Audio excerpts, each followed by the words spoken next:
Now on CoastTV News. Suspect in custody. What we now know about the man charged in the high-profile murder of Charlie Kirk. Parking problems. The Rehoboth Beach Committee looking into a parking garage has been shut down. Coastal cleanup. How you can help Delaware beaches over your weekend. The beautiful weather we're seeing today will continue into the weekend with near normal temperatures and dry conditions. I'll have your weekend forecast details coming up. This is CoastTV News at 5. Flowers and flags, a makeshift memorial in Utah honoring Charlie Kirk. Good evening. I'm Christina DeRobertis. And I'm Charlie Sakaitis. We begin tonight with a suspect in custody after a major manhunt that gripped the nation. Just over 30 hours after conservative activist Charlie Kirk was assassinated while speaking at Utah Valley University, Jay Gray tells us police say they've arrested the man responsible.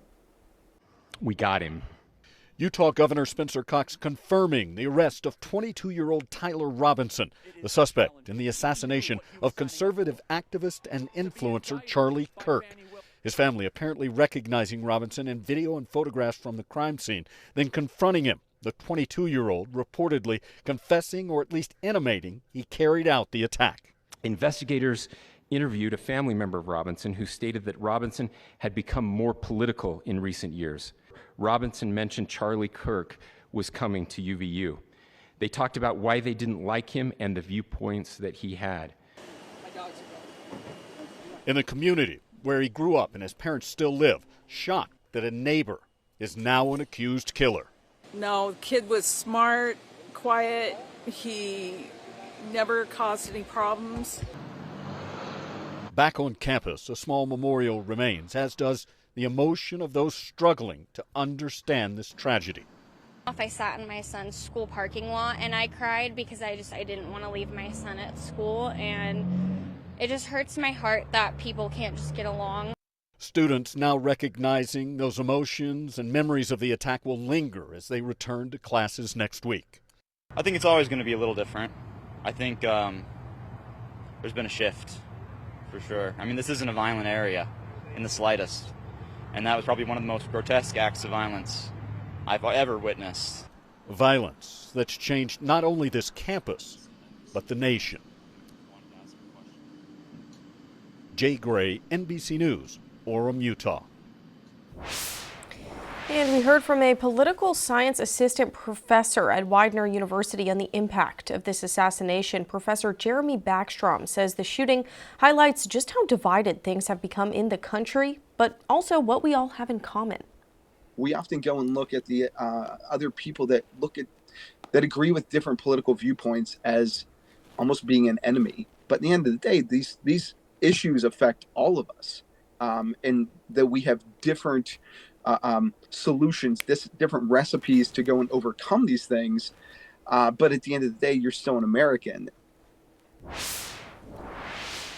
Parking in Rehoboth is always tight, especially downtown and especially during a busy summer season. Years ago, a parking garage task force was created, but they hadn't met since 2019. And today they terminated the committee altogether. CoastTV News reporter Brandon Ferguson is live in Rehoboth Beach. Brandon, the city says the committee just wasn't needed anymore. Charlie, you can see how packed it gets here in downtown Rehoboth Beach. We are as closest as we could get to where the circle is, and we are still just a quarter mile away.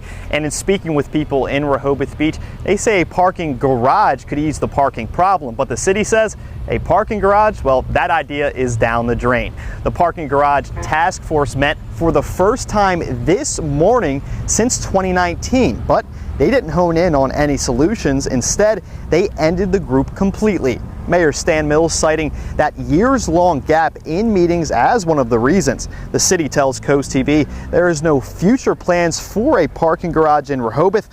One annual visitor still sees value in at least discussing it. It should be a great addition. It'd help everyone get to park. Just need to make sure that it preserves the environment that and the community that really embodies Rehoboth. The parking garage task force was not the only committee that was terminated. The Board of Commissioners, in a bit of housekeeping, terminated 5 total committees. Live in Rehoboth Beach, Brandon Ferguson, Coast TV News. Sticking with parking, it's about to get cheaper. The paid parking season at a lot of our beach communities, that's winding down in Fenwick Island, Rehoboth, and Dewey Beaches, also Bethany Beach. The season runs through Monday. Parking at the beach in Lewis, that's going to cost you through September 30th. And the Ocean City Inlet, you're going to have to pay the meter through Halloween. Meanwhile, the town of Ocean City said that the parking meters, those are being phased out and replaced with online payment on Park Mobile. Though the switch at the inlet lot, that's not expected until next year in Ocean City. This brings us to our Coast TV poll. We want to know, would a parking garage help your trip to the beach? Let's take a look at the results here, see what you guys think. 68%, most people saying it would make a beach trip more convenient. 21% say it wouldn't change much, though.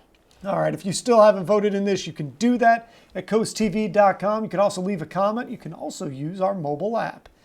We're taking a live look into Laurel right now. Let's check in with our meteorologist here, Bob Triheat. Bob, we're heading into the weekend. Everybody wants to know, what do we got waiting? Well, Charlie, looks like more beautiful weather, and what a gorgeous end to the work week with blue skies today. Just some cumulus clouds out there. Temperatures in the 70s to 81 right now in Redden, 77 in Georgetown and Millsboro, 76 in Dagsboro, 74 in Ocean City, 73 IR Inlet. So a little cooler at the beaches with an easterly wind. But right now it's mainly clear skies, just a few puffy cumulus clouds and maybe a sprinkle across parts of New Jersey. Otherwise, it's high pressure across the East Coast, and around that higher, we're seeing an easterly flow right now. Winds not all that strong. In fact, they're pretty light, and we'll be seeing those winds beginning to diminish as we go through the evening hours. So futurecast through this evening. If you're out and about on your Friday evening, make sure you grab a jacket. We're dropping from the 70s into the 60s with mostly clear skies. By later this evening, from the 60s into the 50s, and watch for areas of fog as we go into tomorrow morning. So we'll see the winds die down, temperatures cool off, and it looks like, once again, the beautiful weather continues into the weekend. Much more in your forecast coming up in a little bit. All right, thank you, Bob. Well, for the people that follow this newscast, you may know our very own chief meteorologist Paul Williams is a prostate cancer survivor. And after battling cancer, he has found new ways to fight back, organizing an annual prostate walk at Cape Henlopen State Park. And this year's event, it's scheduled for tomorrow. Paul Williams joining us now. Paul, this year the walk is not just about walking, it's about testing, maybe even saving lives. Well, first and foremost, we're here at Crooked Hammock because we're doing the sign up. We're having folks that have already signed up come down and get your shirts and your bags and your swag information. But here's the reason why. In fact, take a look at this video. Last year was the beginning of this journey that we've been taking as far as battling prostate cancer is concerned. This is a disease that strikes 1 out of 8 men and 1 out of 7 Italian, Hispanic, or Latin men, brown-skinned men, and 1 out of 6 black men. And it's an insidious disease because it has no symptom. But this year, as we come back here live, this year we've actually added a little aspect to the walk, and that's some free PSA or blood screenings. So that's what's going to be happening with the walk, and the walk kicks off for Saturday. Now, if you can't make it to the walk and you're out and about today, I want to remind you of something else special here at Crooked Hammock. This is something that I'm not drinking on the air while I'm on schedule or while I'm on the clock, but they have developed a hazy blue ribbon, which 50% of the proceeds of this special beer is going to go towards more testing. I'm Chief Meteorologist Paul Williams, live from Crooked Hammock. Back to you. Love to hear it, Paul.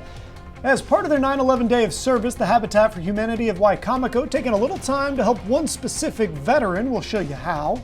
And here's a live look into Dover, 79, cooling down into the 60s this evening. We had a high today of 78, a low of 56, a little bit below average, and we're going to warm things up into the weekend, and it's going to stay nice. Much more in your forecast coming up in a little bit. There's going to be wagging tails, garden sales, and some community fundraisers at the Delaware beaches this weekend, so stay tuned for your cool things to do. This is Coast TV News at 5. Congratulations, you made it to Friday, the weekend just about here, and there are some can't miss events happening along the coast. Coast TV's Christina DeVerbertis has your cool things to do.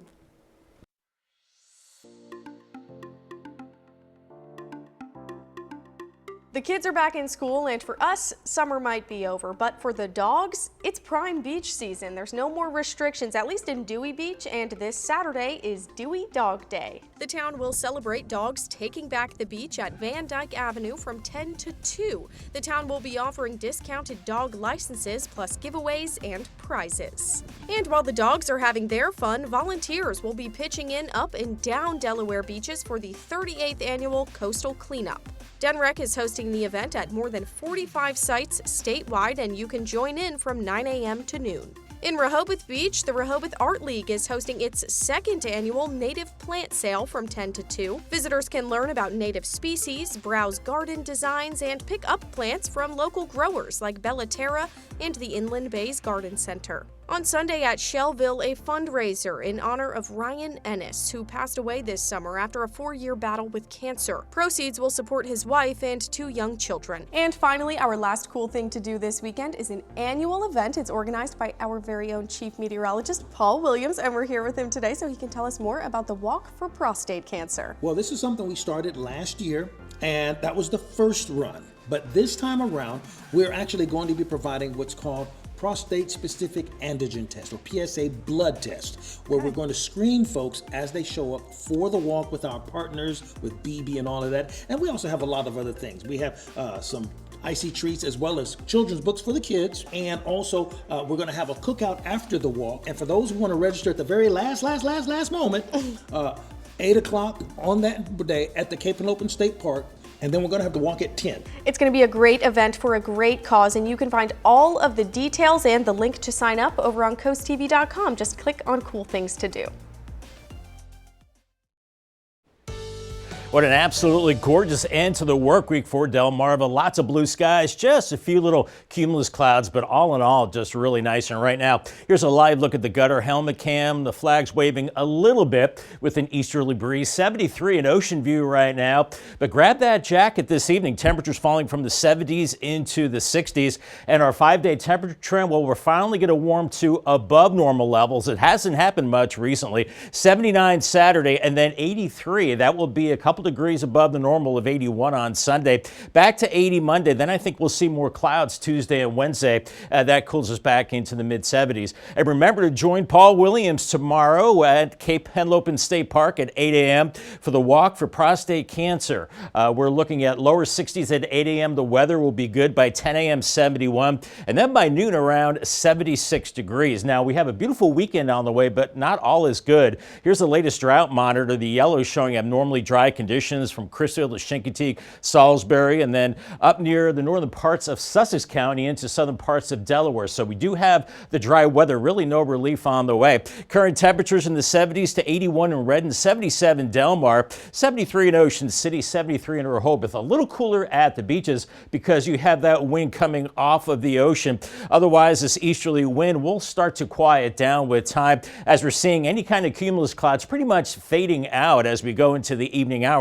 As we have high pressure in place right now. You can see it from the northeast all the way into the southeast as this high slowly moves to the east. As we go into the weekend, that provides a beautiful weather pattern for us. Sun and clouds, highs in the 70s and 80s, lows in the 50s and 60s. So enjoy the beautiful weather. And as far as the muggy meter, we're looking at comfortable conditions Saturday, and then the humidity will start to creep up as we go into early next week as high pressure slides away.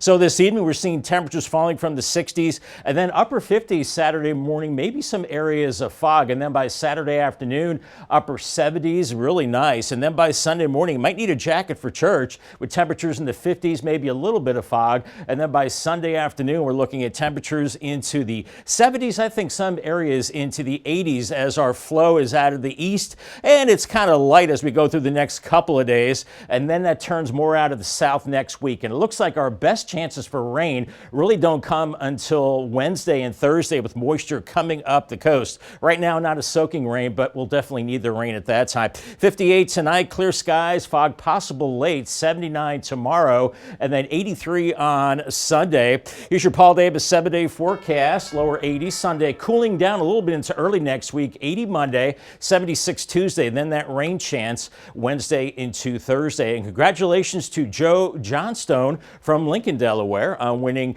a brand new umbrella from Paul Davis Restoration and Home Remodeling and Coast TV. Thank you. A nonprofit is giving back to a local veteran with a home facelift. The Habitat for Humanity of Wicomico County is holding its third annual 9/11 Day of Service and Remembrance. The project is a chance for the organization to give back to veterans and first responders. U.S. Army veteran Nicholas Grant of Salisbury is this year's honoree. Volunteers filled his yard, you can see here, working on cleaning it up, fixing his fence, and replaced his back deck that was dry rotted. Grant tells us he is grateful for all they're doing. It's amazing. It's amazing. Guys do a lot of work. I'm really appreciative of the work that you guys put forward. Habitat been great as far as their support and their help with the deck and the roof. Just very grateful. Great to see there. If you want to learn more about Habitat's 9/11 Day of Service, you can visit wicomicohabitat.org.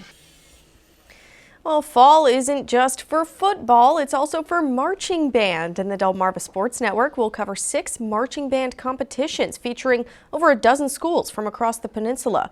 These competitions will stream exclusively on DSN+, and the first one is scheduled for Saturday, September 20th. But to be clear, it is also for football. Coming up tonight on DSN at 5:30, Scoops and Score, your game of the night. Live Bayside Conference High School football at 6 p.m. Decatur hosting Y-High at 9:30. You can watch 1CW Pro Wrestling at 10:30. It's Nittany Game Week, and finally at 11 p.m., catch the final score.